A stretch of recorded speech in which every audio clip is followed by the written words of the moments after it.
In 2000, Congress, on a bipartisan basis, passed the Energy Employees Occupational Illness Compensation Program Act.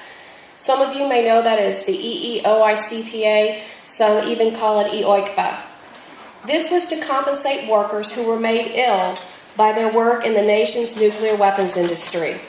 The Kansas City plant, sometimes known as Honeywell or Bendix, is just one of the over 300 facilities across the United States that did this kind of work. This piece of legislation was enacted after the then Secretary of Energy, Bill Richardson, admitted publicly that workers were put in harm's way without their knowledge, without their consent, and without proper protective gear.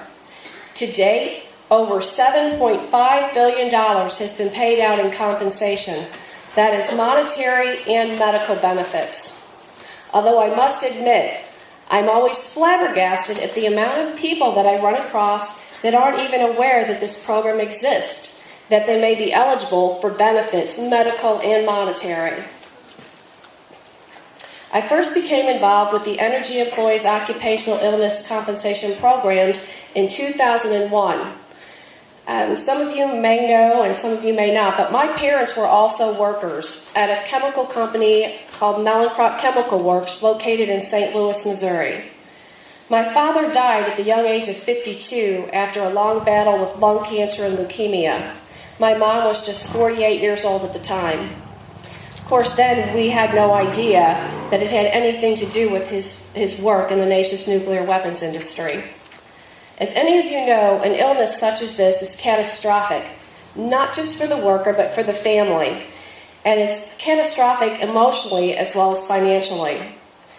You'll know that a lot of these illnesses have very long latency periods. It may be 30, 40 years from your first point of exposure to when you become ill. This unique workforce at the Kansas City plant and the other facilities across this nation are a very unique workforce. They have dealt and handled some of the most hazardous materials known to mankind. I helped my mom file a claim in July of 2001. Her claim was compensated in October of 2003. She was actually the first payment out of the Mallinckrodt workers.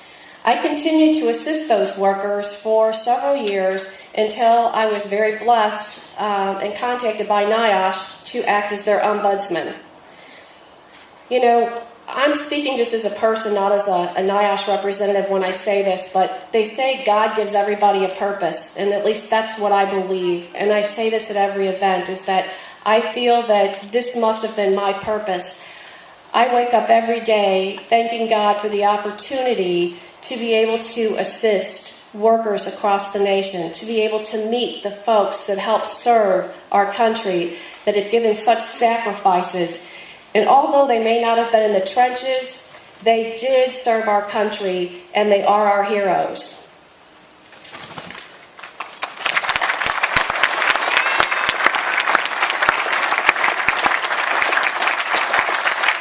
Today we're here to recognize and honor you, the workforce, as well as those who we have lost. I'd like to mention someone in particular. His name is Robert Bob Presley. Mr. Presley served his country, but he also served the claimant population.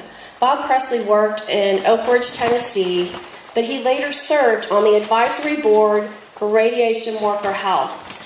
Bob had recently been diagnosed with a cancer and lived only a few short weeks, and we lost him. And I would like to say that his service as well, not just, like I said, to our country, but the claimant population was so appreciated.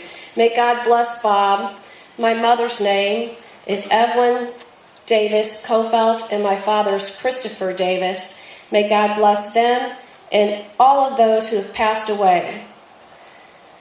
I'd also like to state that this is the third year that the United States Senate has passed a resolution. This is 275, and I think it says a lot when you have the United States Senate 3 years in a row stating that we should honor and recognize this workforce. So I'm humbled and honored to be in your presence, and I thank you for all coming today, and my prayers are with you.